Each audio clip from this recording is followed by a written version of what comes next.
Okay, Dreamer, please. Hi guys, welcome back to my channel. So I'm gonna make a very impromptu video about the new 2021 Celebration Ring Selector, and which you should get today if you have been checking in every day consistently since last week.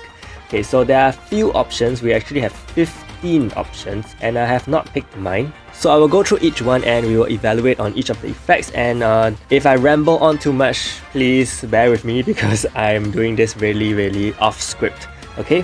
So the first one is actually increased critical and lethal damage. This one is very good for your DPSs, okay, but provided they have very high crit and lethal to begin with. So in fact, this is actually better for PvE units, especially your Velica and Shane. Increase their damage right off the bat. This one also is pretty similar to Fenrir's top skill. So if you want a pretty easy time in PvE, I think this is the one to go for. However, for PvP, I think it is not as good because there are a lot of other accessories with other effects that are slightly better, okay, especially the ones which we will see later on. The next one is the remove debuffs every 3 turns. Now this is exactly the same as the Celestial Purification at level 5. It is one of the most common used effects in the top tier arenas, and in fact it is the most beneficial one, okay, across the board, no doubt about it. However, the only thing you need to think about is whether you can access Celestial accessories easily. Why do I say that? Because for a new player, for a progressing player or casual player, this is going to be very good for you. It will push your arena to a much better level. However, you do need to pair it with a protection ring like a guardian ring or a willful ring. Otherwise, you know, it's almost like sending in your hero to the arena battlefield naked. Okay, so you do need that on the first substat.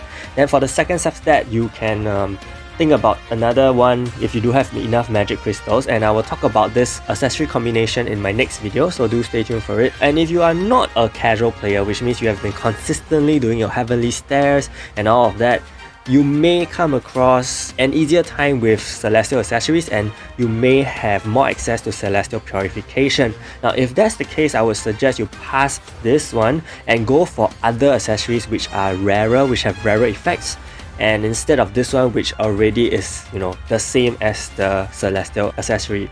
Okay, same goes for the next one, which is the apply block on all attacks. As we know, we recently have the counter blow accessory, which is better than this one, so I don't think this is the best one. In fact, in future, maybe the counter blow accessory will come back, just like how all these effects are coming back. So I don't think this will be the best, and in fact this is the same as the Celestial Integrity, I believe. Yeah, so this is the same kind of effect, and I don't think it is the most optimal pick. The next one is the ignore defense by 750 when attacking.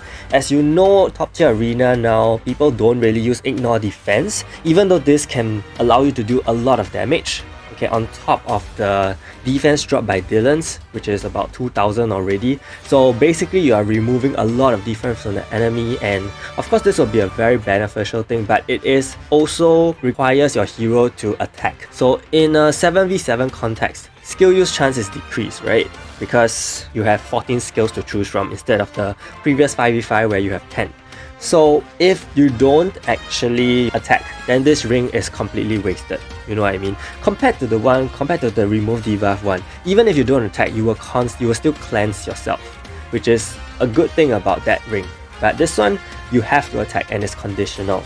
So these are things you need to think about if you really want to pick this one. So I don't think this is the best pick, of course. The next one is the one that is decreased HP by 4000 on basic attack. Now again, this is extremely conditional. Firstly, you need to attack and you have to do basic attacks, which means it's only probably beneficial for counter units, okay, or units that rely on basic attacks or your speed leader basically, but I still don't think it's the best pick because it's really relegated to those few units, maybe one in a team. And 4000 HP isn't a lot if you think about it. Enemies now, you know, with HP armor, they probably have about tens of thousands of HP. So I don't think this is the best pick at all. The next one is the one that deals additional fixed damage, okay, when using a skill. Previously, this came out on the Wolf Fang accessory, okay, for the Fenrir event. This was used for Freya, someone who uses fixed damage a lot, someone who has 2 skills with fixed damage. And the reason why it was used on Freya is because it really helped to boost her damage output because she's already doing fixed damage, so why not just do more fixed damage, right? But if you're using this on a regular hero, it is also okay, but I don't think it is also the best. Again, this accessory is very skill based because you have to use a skill. And for someone like Freya, you know, if she uses a skill, she's already doing fixed damage, so this adds up a lot and it pairs very well with the increased fixed damage accessory.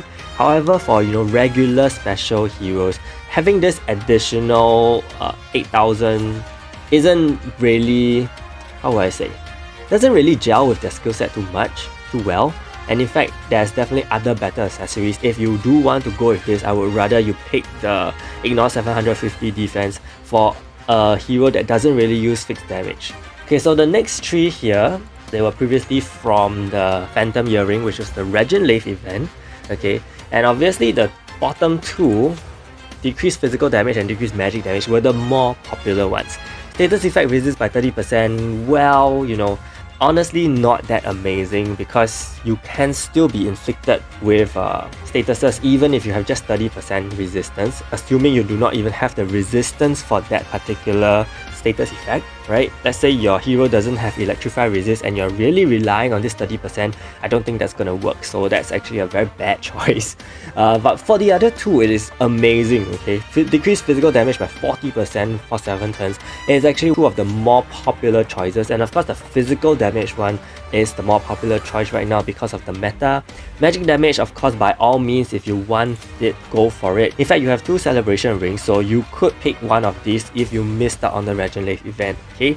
The reason why these two are so good and is because they are usually used on the frontline units, especially more tanky units, and they also pair up with block very well. Okay, so some combinations you can think of would be this plus Willful Ring plus block, or this 2 plus Willful Ring plus Purification. All these will really give your hero a very good bulk to deal with a lot of attacks. And then this one, we have Reset Awaken skill. Now this was a paid accessory, so you could only get it if you paid money. Okay, so this makes this effect the most rare. Honestly, this is the most rare one. And if you did not pay for it and if you really want to use this, you can go for it. This is actually very usable on many heroes. There's no limited hero that will use this, so you can use this on Fi. She would hit Agnes Flame twice, and I've tried it myself and it is crazy. You can also use it on Eve now because Eve's magnification is very useful.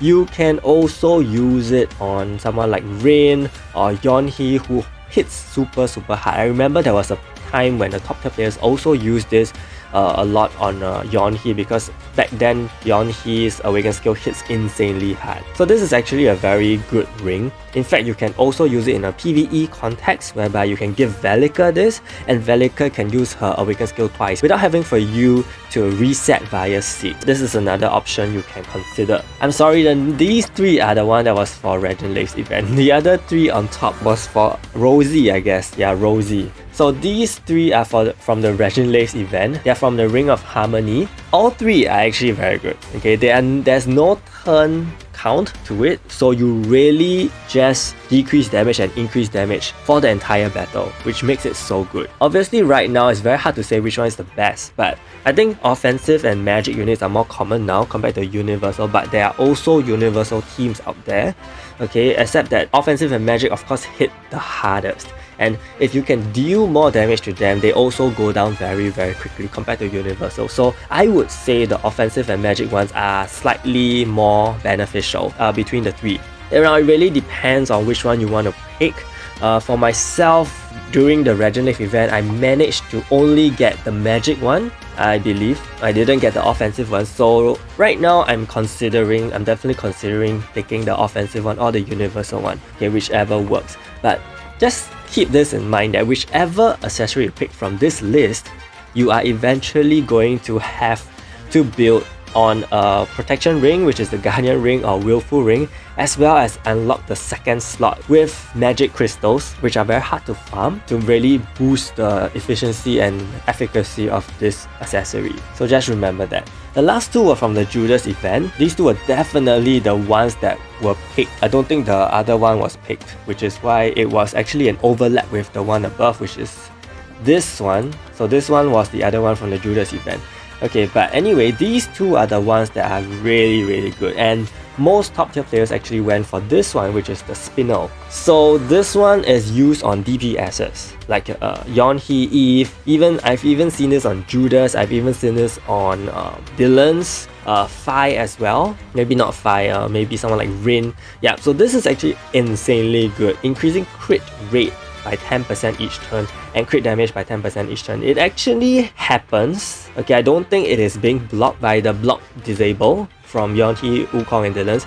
I think it does happen, even though I'm not too sure. So if it doesn't happen, then this will only take place after turn 6, of course. But still, it is pretty good because you get to, you know, build up your hero all the way. If this buff is not blocked, by turn 5, you will have an incredible powerhouse on your team. If it is blocked, then of course I think by turn 10, you can give it to a hero that has sufficient bulk to really live up to that long. So it's definitely worth the pick if you didn't get this during the Judas event. The next one is also pretty interesting. It is more for tanky units. Okay, basically they're healing every 3 turns based on their physical and magic attack. So of course this is a lot better than the Isabella's Vigor, which depends on skill use. This one doesn't depend on skill use. It's pretty much like the cleanse, which is every 3 turns. So if you pair this up with the cleanse, you essentially get a hero that heals and cleanses himself or herself every 3 turns. And that makes this also a very incredible ring. Okay, so after everything I've said, you must be thinking, so which one should you pick? There's a few very good choices. So the last 6 are all pretty good. Okay, the last 6 starting from here. And then you also have these two. Actually, the last half of the bottom is all very good. The top half is not as good, but if you are a new player and you really want this, which is a very popular effect to have on the field, you can go for one of this, and then for another ring, you can go for something, either something like maybe this one or these 3. Yeah, I think these are the better ones, okay? But if you are already a player that has been consistently doing their dungeons and have really collected one of each, then consider getting these, because I think these are the more usable in many contexts. It doesn't even matter what meta you are in, okay? Because you're definitely gonna bump into offensive magic and universal type, so each one of these rings will definitely come in handy. Especially since back then you can only trade for Wu, and if you got 2 of the same type like me, then of course go for these other 2 to allow you to have more flexibility in arena. Okay, if you already managed to, you know, get all these and then you're looking at other more easily usable accessories, I think these will be next on the list, because these 2 are pretty much available for almost any hero, more specifically for support and tanks, while these 3 usually are used on DPSs. So yeah, you can go along those lines. Depending on what your team needs the most, you can pick accordingly. Okay, so I really hope this video helped, and if it did, do give it a like and subscribe to my channel. Let me know which one you intend to pick, and if you have other concerns, also let me know in the comments. Do give this video a like and subscribe to my channel. Join the Discord server as well if you haven't, and big shout out to my channel members Nick Eclipse, ZMD Phoenix and Reggie Bautista for the support. Thank you so much, and see you!